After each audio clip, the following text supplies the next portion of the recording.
algo um bocadinho mais abrangente e depois algo um bocadinho mais específico, que nem sequer vou incidir assim muito, porque falo um bocadinho mais sobre o rastreio. E o rastreio, pronto, é um bocadinho assim mais específico, mais da parte médica, mas qualquer dúvida vocês também perguntam no final, está bem? Pronto, bem. Eu inicialmente vou falar um bocadinho sobre os dados da população feminina portuguesa e do cancro da mama, os fatores de risco do cancro da mama, a questão que muitas vezes nós às vezes mulheres temos, que é tenham caroço e agora, ou seja, alguns sinais, alguns sintomas do alarme do cancro da mama, depois um bocadinho então do rastreio, algo um bocadinho mais específico, que eu não vou focar tanto, e depois no fim o movimento mês outubro rosa, também é um bocadinho por causa disso que nós aqui estamos hoje, ok? A sensibilização para o cancro da mama. Pronto, só para assim uma ideia muito geral, o cancro da mama é uma doença com um grande impacto na nossa sociedade, nem não seja pelo simbolismo que a mama nos traz, não é? A mama é algo feminino e é algo que nós sem a nossa mama não nos sentimos mulheres, por isso causa um grande impacto. Uma em cada 10 mulheres irá desenvolver cancro da mama, nós aqui estamos umas 30, ou seja, destas 30, 3 vão ter cancro da mama, ok? É importante ter noção disso. Todas olhamos para as outras, calma. Podemos não ser nenhumas. Não quero assustar, mas é a realidade, ok? Podemos ser umas sortudas e não termos nenhuma, daqui do núcleo, mas pode ser que aconteça. O cancro da mama tem a maior taxa de incidência em Portugal, claro, na população feminina, não na masculina, apesar de na masculina, quando existe, normalmente também é mais grave o cancro da mama, no homem. E, como podem ver, 7 mil novos casos por ano, 1.800 mulheres morrem com essa doença, o que dá uma porcentagem de 25% das mulheres a morrerem, destes 7 mil. É uma população, é uma porcentagem muito grande. E existe rastreio, se os 50% eram anos, ou seja, se não existisse, ainda ia ser pior. Doutora Soraya, aqui o rastreio era importante falar, por exemplo, eu também não tinha essa noção, como é que é feito o rastreio e a partir de que idade? Já ia explicar tudo direitinho, juro. Até ao final vocês vão perceber. Então, agora vamos falar um bocadinho das causas e dos fatores de risco de cancro da mama, mas eu vou explicar várias vezes o rastreio, prometo. Não se conhece uma causa específica, mas nós sabemos que certas pessoas têm mais tendência a ter o cancro da mama e são chamados fatores de risco, são imensos e eu vou falar de cada um. A idade é um deles, acima dos 50 anos, os estudos mostraram que a mulher em si tem mais probabilidade de ter cancro da mama e por isso é que o rastreio é feito dos 50 aos 69 anos, porque se comprovou que nessa faixa etária, nesse intervalo de idades, havia mais pessoas a terem cancro da mama, mais mulheres, ok? Depois a história familiar, quando as consultas nos perguntam, e tal, olha, e na sua família existiu já cancro da mama? E vocês até dizem, o meu tio ou a minha tia-avó, e a médica não quer saber. Mas quando vocês dizem, e tal, a minha avó teve, ou o meu irmão teve, ou a minha mãe teve. Porquê? Porque isto tem a ver com o grau de parentesco. Eu tenho mais probabilidade de ter cancro da mama se os primeiros graus e os segundos graus da minha família tiverem. Ou seja, os primeiros graus são os meus pais e os meus filhos, e os segundos graus é o meu irmão, por exemplo, os meus avós. Ou seja, quando nos perguntam, tentem lembrar-se pais, filhos, avós e irmãos, se existe então cancro da mama, ok? Pronto. Depois, falar um bocadinho também das mutações genéticas, pessoas que tenham muitas vezes cancro o pai, a mãe, a filha, a avó, normalmente é um risco muito elevado e vai haver um estudo genético. Normalmente esta tendência está associada a estes dois genes e também existem outros genes que não importa tanto. Okay? Mas estes dois genes são muito importantes e pessoas que tenham estes genes são estudadas, a família toda à partida será estudada. Tem um risco elevado de ter cancro da mama. Antes dos 50 anos, algumas delas antes dos 40. História menstrual longa. Porque é que nós depois perguntamos, olha, com que idade é que começou a menstruar e com que idade é que deixou de ter período? Isto é importante porque os estrogénios, a maior parte das vezes, são os maus da fita, que são as hormonas que nós temos no nosso corpo. Estrogénios, progesterona e imensas hormonas. Mas o estrogênio é um dos principais causadores e um dos maus da fita para este caso, porque nós, ao termos uma história menstrual longa, vamos estar expostas a um intervalo de tempo com um nível hormonal mais comprido, certo? Por isso temos mais probabilidade de ter cancro da mama também. Por isso é que também é importante, neste caso, a terapêutica hormonal de substituição. O que é que isto é? Aquelas mulheres que começam a suar muito depois da menopausa, que têm sintomas incapacitantes e que não conseguem viver assim com os sintomas da menopausa, vão ao médico e dizem, doutora, eu não consigo viver assim, eu fico toda suada, eu fico vermelha, apetece-me tirar a roupa, apetece-me vestir a roupa, às tantas quantas eu já nem sei a quantas é que ando. Nós nunca gostamos muito de medicar estas mulheres, mas a partir do momento em que estes sintomas são incapacitantes para a mulher, nós vamos dar esta terapêutica de substituição hormonal. Mas o problema para mim não é dar estes comprimidos à mulher que tem hormonas exógenas durante 2 ou 3 anos. É quando nós damos durante muito tempo esta terapia de substituição hormonal, mais de 5 anos. Porquê? O nosso corpo tem um shutdown, não é? Para de produzir o estrogênio quando nós entramos na menopausa e muitas das hormonas descem. Nós, ao darmos de forma exógena, não vamos estar a dar uma coisa ao corpo que ele goste, não é? Claro que nos faz sentir bem, deixamos de ter sintomas, mas isso, quando é mais do que 5 anos, é prejudicial e também leva a aumento a probabilidade de ter cancro da mama, ok? Também falamos das mulheres que nunca tiveram filhos, também pela questão hormonal, ou então mulheres que tiveram a primeira gravidez muito tardia, e tardia é acima dos 31 anos, eu já sou um bocado velha, ok? Não tenho filhos, já sou considerada velha, já vou ter uma fatura de filhos para ter cancro da mama. A raça caucasiana também é um problema. As mulheres de raça branca têm mais probabilidade de ter cancro da mama comparativamente com as mulheres latinas, com as mulheres asiáticas, com as mulheres africanas e afro-americanas. Ou seja, as mulheres de raça branca têm mais propensão a ter cancro da mama. Isto é uma coisa... é o que é. A radioterapia com menos de 30 anos, isto é muito, muito raro. Isto é para pessoas, para mulheres normalmente, ou homens normalmente, que tiveram linfomas, problemas na linfa, que é o que eu chamo de sangue branco, não sangue vermelho, que são as leucemias, não é? Por isso, pessoas que têm linfomas com menos de 30 anos, pessoas jovens, sujeitas a radioterapia na zona do tórax, vão ter também probabilidade aumentada de ter cancro da mama, mas uma raridade, uma pequena porcentagem. Pois isto também é muito, muito, muito importante. A obesidade após a menopausa. Eu não sei se sabiam, mas o facto de nós termos gordura, e o facto de nós termos esta gordura abdominal, ok? O nosso tecido adiposo, que é a nossa gordura, produz estrogénios.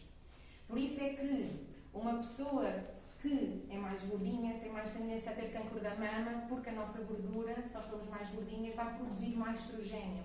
Uma pessoa mais magrinha vai ter menos estrogénio exógeno produzido pela nossa gordura, ok? Por isso, mulheres com excesso de peso, mulheres com obesidade, mulheres com perímetro abdominal grande, têm que ter cuidado, porque a gordura vai produzir estrogénio, novamente, é o mal da fibra.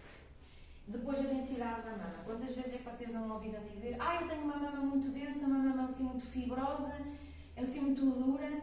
As pessoas que têm cancro da mama, normalmente, as pessoas têm uma densidade da mama maior, normalmente, é mais difícil nós fazermos uma ecografia e encontrarmos alguma coisa. Faz sentido, se a mama é mais densa, se a mama é mais rija, se o tecido é mais denso, vai ser mais difícil nós encontrarmos lá qualquer coisa. Ou seja, é um fator de risco, faz todo o sentido, está bem? E depois o sedentarismo, e aqui quando eu falo em sedentarismo, nós temos imensas aplicações no telemóvel, e uma delas já de ser saúde, e conta lá quantos passos é que nós damos por dia. Nós consideramos uma pessoa sedentária quando dá menos do que 3.000 passos por dia. Ou seja, utilizando o telemóvel para tantas coisas, vão ao telemóvel ver quantos passos é que dão por dia. Pessoas que dão menos de 3.000 passos por dia são sedentárias, ok? Alcoolismo, mais do que 2 copos de vinho por dia, dose padrão, é considerado também fator de risco, está bem? Alguma dúvida desta parte? Super tranquilo. O estrogênio é mal da fita, não fazer nenhum, beber álcool faz mal à saúde, história genérica, história genérica. Diga-se, o que falta? O tabaco. Não está propriamente muito relacionado, mas o tabaco é fator de risco para todos. Está bem? Não escrevi. Diga. E também andar de telemóvel também prejudica. As radiações. Não está assim tão comprovado. Está bem? Não é uma coisa. Antigamente eu até pensava que sim, mas não está relacionado. Os estudos não mostram que a radiação do telemóvel leva ao aumento do fator de risco em cancro da mama. Isso não está escrito nem na Liga Portuguesa contra o Cancro da Mama, nem nas guidelines da Sociedade Portuguesa de Ginecologia, está bem? Não está descrito. É só porque os estudos não mostram. Os estudos não mostram. E a história do e tal, fazer mamografia também dá cancro da mama?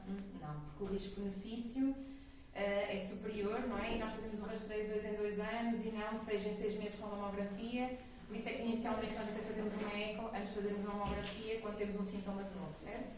Ou seja, nós até nos protegemos um bocadinho das radiações quando temos sintomas de novo e inicialmente até fazemos a ecografia antes da mamografia, porque a mamografia é só o exame de rastreio. E sim, tem radiação. Está bem? Pronto. Depois, provavelmente, as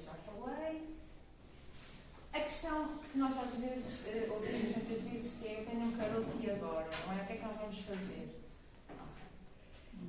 Primeiro tranquilizar-vos, porque 90% destas massas e destes sintomas que nós que sentimos de novo são benignos, dos 20 aos 50 anos, ou seja, a grande maioria tem a ver com a flutuação hormonal, ok? Tem a ver com nós não sabemos apalpar bem a nossa mama e depois até palpamos numa altura em que não devemos apalpar, uma semana após o período terminar. Não é uma boa altura para nós apalparmos a nossa mamoca, porque para além de estar dolorosa, a variação hormonal e tal, às vezes vamos encontrar coisas que nem sequer é suposto lá estar em questão, simplesmente por causa da variação hormonal do ciclo. Por isso, eu aconselho-vos, se quiserem palpar a mama, a fazê-lo a partir da primeira semana após o término do período, está bem? E conheçam as vossas mamas, é importante. Nós temos glândulas mamárias, nós temos gordura, e às vezes parece um caroço e não é, é só uma glândula mamária, por isso conhecer a mama é importante. Tranquilizar-vos então, dos 50 aos 50 anos, 90% das massas são benignas. No entanto, eu digo aqui, independentemente da idade, as massas ou os sintomas de novo devem sempre ser avaliados. Tirar a minhoquinha da cabeça. Por isso, marcar a consulta, onde nós vamos avaliar a mama, onde vamos novamente perguntar a história pessoal, menstruação, primeira menstruação, quando é que acabou, história familiar, história de cancro na mama na família, cancro do ovário na família, também perguntamos. E claro, avaliamos a necessidade de fazermos outros exames. E normalmente esses outros exames podem incluir a ecografia mamária e ou a mamografia. Nestes casos, nós normalmente começamos sempre pela eco, porque é um exame que não tem radiação. Está bem? E eu já vou explicar depois um bocadinho a diferença entre a mamografia e a ecografia. Que está aqui. A mamografia é literalmente um raio-x à mama. Vai haver radiação, olha, câmara, raio-x, filme. E basicamente é uma máquina que espreme a nossa mama. Ok?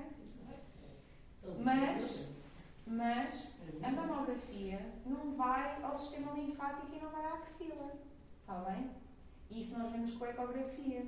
Por isso é que nós dizemos que este é um exame que diagnostica o cancro da mama e aparece lá BIRADS 0, BIRADS 1, BIRADS 2, não é? Que aparece lá no fim da mamografia e vocês até veem lá uma legenda. BIRADS 2 alterações benignas, BIRADS 6 alterações benignas, mas têm que ser estudadas porque já tem aqui um bocadinho de probabilidade de ser maligno. BIRADS 4, tenho certeza que é maligno, meu Deus, pronto, calma.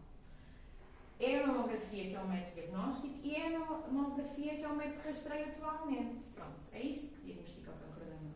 E que encontra o cancro da mama numa fase mais precoce. Por isso é que nós também utilizamos como método de rastreio.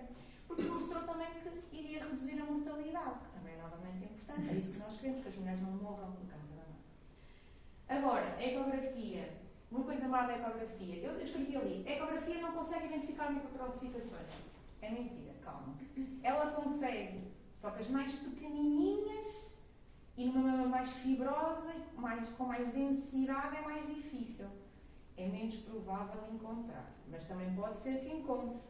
Mas é um exame que nós usamos inicialmente, que não tem radiação, nós fazemos em pacientes mais jovens, neste caso, antes dos 50 anos, antes da idade de rastreio, e é um exame complementar à mamografia. Normalmente, quando nós sentimos alguma coisa e dizemos, olha, eu vim ao médico porque senti alguma coisa. Se a pessoa sente alguma coisa, eu também vou sentir alguma coisa. E se nós sentimos alguma coisa, isso já não é uma microcalcificação. Por isso faz sentido usarmos a ecografia. Ok? Pronto. Qualquer dúvida, na ecografia diz, recomenda-se reavaliação e eventual mamografia. E nós aí já sabemos, olha, vamos fazer mamografia também. Quando nos parece algo assim mais suspeito, um nódulo mais duro, um nódulo que não move, que eu também já vou explicar a seguir, aí eu peço logo a mamografia. Está bem? A eco e a mamografia, os dois. Mas também depende do tipo de nódulo. Pronto, estes são os sintomas da alerta e se calhar é o dispositivo mais importante da apresentação. Basicamente, o autoexame da mama não está recomendado e eu também vou falar disso um bocadinho à frente. Mas quantas vezes é que já vocês ouviram a história, e tal, eu senti um nódulo, a minha colega sentiu um nódulo, foi ao médico e era cancro. E ela tinha 40 anos. Já aconteceu, certo? Pessoas antes dos 50 anos a sentirem coisas e a ser cancro. Pronto. Então é bom que a gente apalpe a nossa mamoca. Deixa-me só um bocadinho.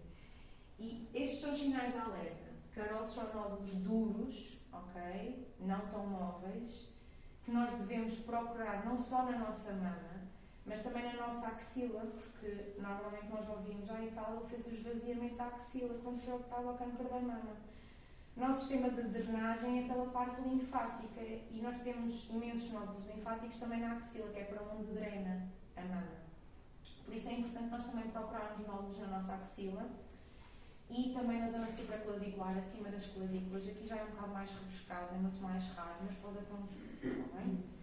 Depois, a alteração do tamanho ou da forma da mama. Não é normal uma mama ser maior do que a outra em 2 ou 3 semanas mudar. Ok? Não é normal isso acontecer. Procurem ajuda, procurem marcar uma consulta.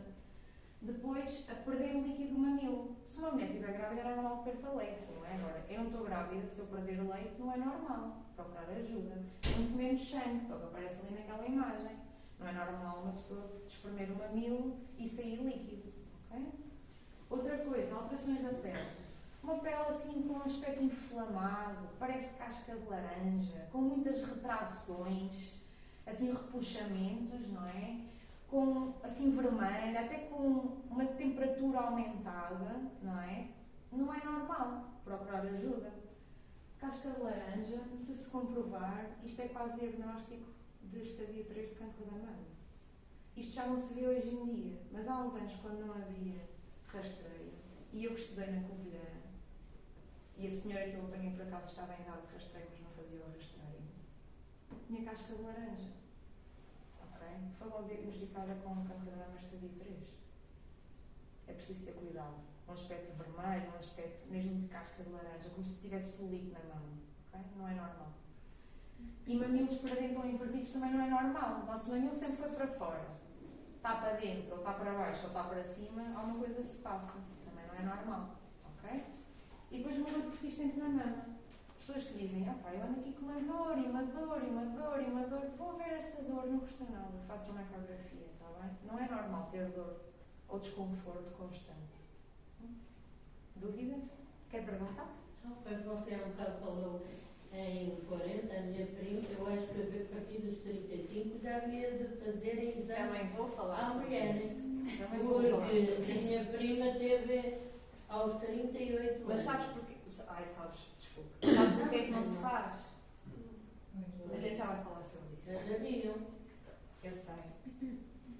E eu concordo com você. Ela tinha acabado de ser mãe. Só que eu sozinha Ela também não consigo pensava que pensar. o peito dela ficou diferente. E ela pensava que era Normal, não é? mamar à menina.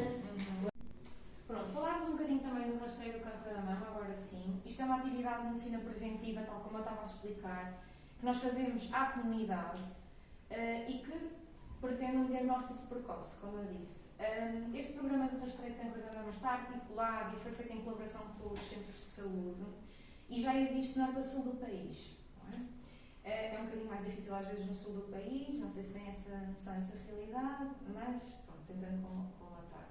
Utiliza sobretudo unidades móveis, são estas carrinhas que estão aqui na imagem, que se deslocam 2 em 2 anos ao concelho e que fazem o chamamento das pessoas dos 50 aos 69 anos para irem lá todas, está bem? Para fazer a mamografia. E depois, só fazem lá a mamografia, não têm o relatório nem o resultado nem nada, vão para casa, depois, como eu disse, no médico de família, se houver alguma coisa de mal, são chamados por eles. Quer dizer, por nós, os médicos de família.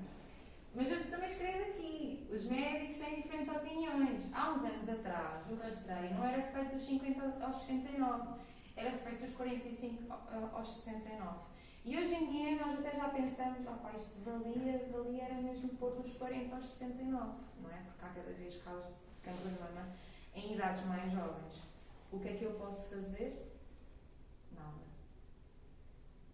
Ok?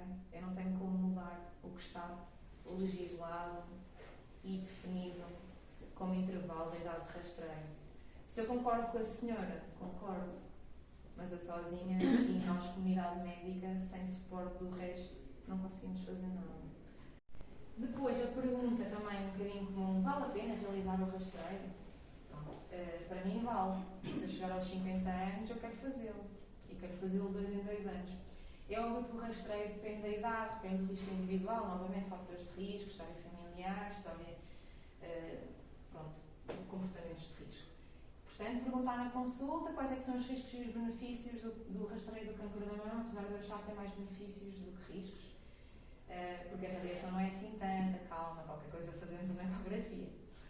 Por isso, claro que uma mulher, claro, com uma história familiar e com mais idade e com fatores de riscos, tem mais risco, uma mulher jovem sem fatores de risco. Não é? Ora, falar um bocadinho então do rastreio do cancro da mama, o que é que está recomendado, o que é que não está recomendado. Para vos dizer, a norma da Direção-Geral de Saúde do Cancro da Mama remete lá à era dos primatas. Eu acho que é 2011, 2012, a norma. Uma vergonha, está bem? Uma vergonha.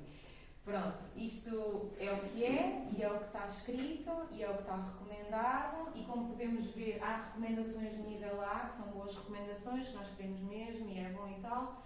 Recomendação C, já não é assim tão bom. Recomendação D, ainda pior. Mas eu também vos vou explicar o que é que isto quer dizer, para vocês, quando estiverem a ler as coisas, perceberem o que é que quer dizer. Grupo etário do rastreio, novamente, 50 a 69 anos, esta é a frase que eu mais disse na apresentação toda, ninguém vai sair daqui sem saber que é a idade de rastreio dos 50 aos 69, ok? E as principais recomendações são então, rastreio do cancro da mama, rastreio, exame de rastreio, mamografia 2 em 2 anos. O que é que nós temos como evidência insuficiente? E esta evidência é evidência científica. O que é que os estudos mostram? Mostram que o exame clínico da mama, com o método de rastreio, é fraco. Tem uma recomendação C, não é? Porque o exame clínico da mama é aquele que quando nós vamos ao médico, o médico nos faz. Claro que às vezes, não é? O médico não vai conhecer a mama da pessoa, se calhar até também pode ele enganar-se um bocadinho, mas eu acho que é válido, quando vamos à consulta, sermos avaliados sempre pelo médico. E eu não acho que este exame clínico da mama devesse ser recomendação C. Acho que tem até bastante valor, está bem? Tal como a recomendação do autoexame da mama também não é método de rastreio, porque não vai rastrear nada, não vai diagnosticar cancro da mama nenhum.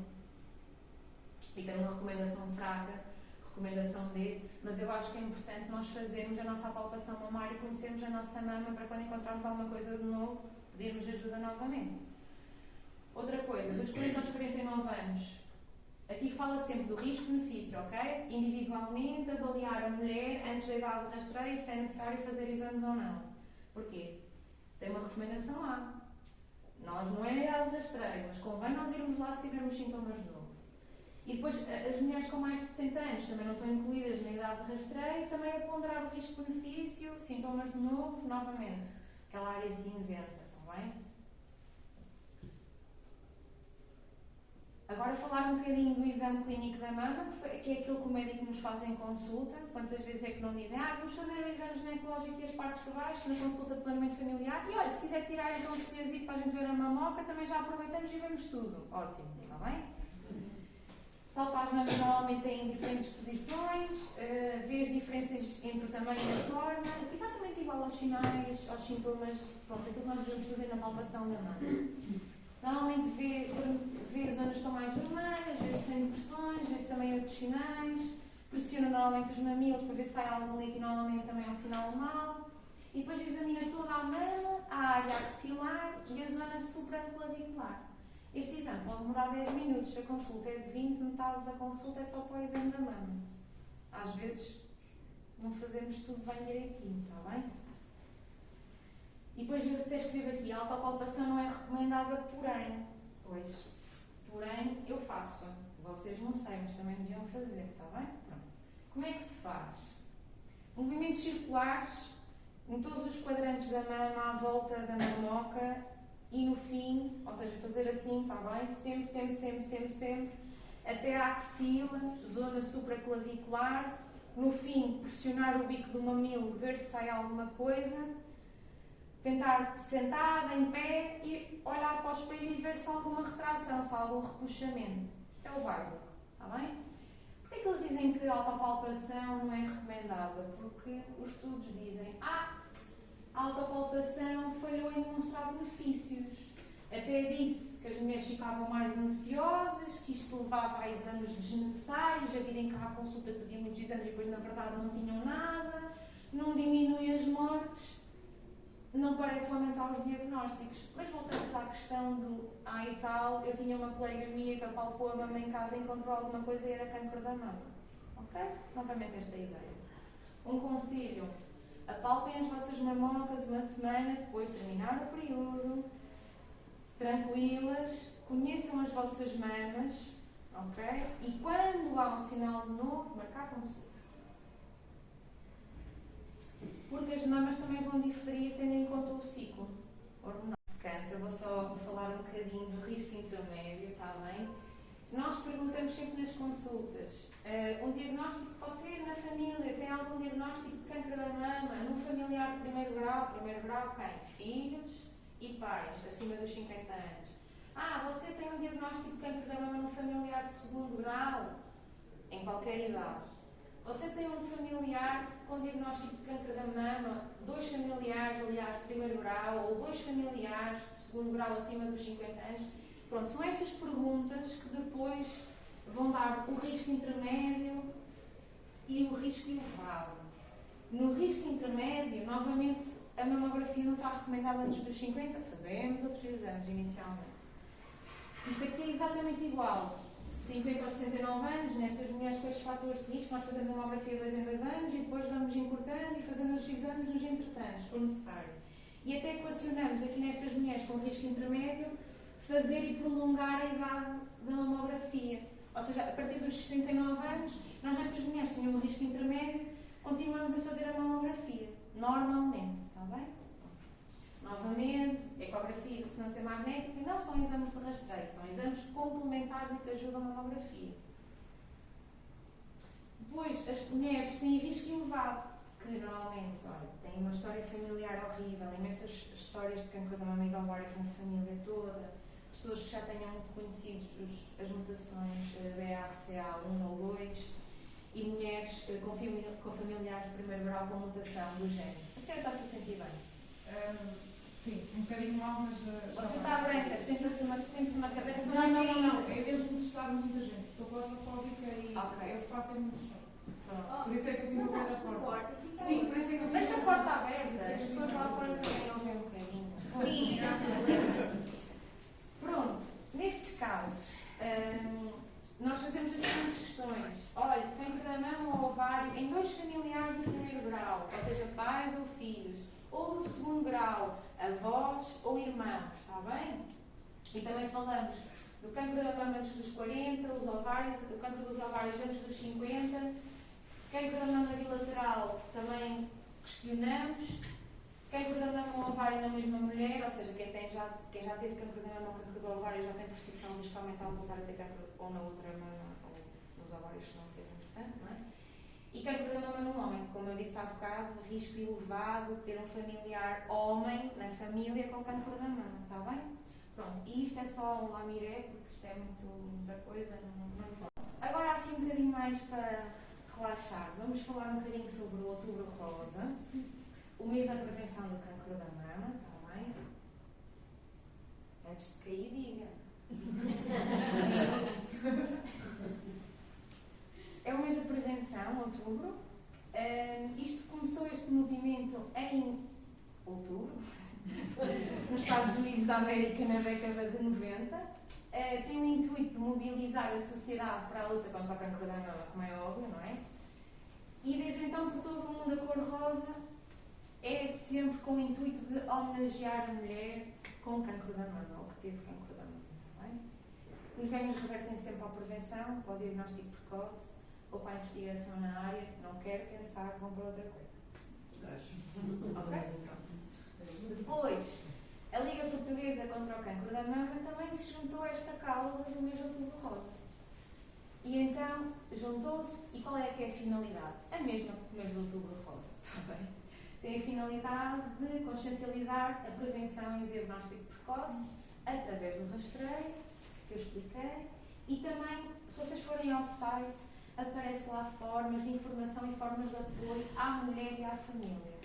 Nós temos, se tivermos que pedir ajuda, podemos tentar contactá-los, está bem? Particular destaque para estes dias, 2 deles já passaram, infelizmente, mas ainda temos o dia 30, que claramente é um dos dias mais importantes, que vem aí, que é o Dia Nacional da Prevenção contra o Câncer da Mama. Okay? Depois, deixo também aqui um lamiré do que é que está no site da Liga Portuguesa contra o Câncer da Mama.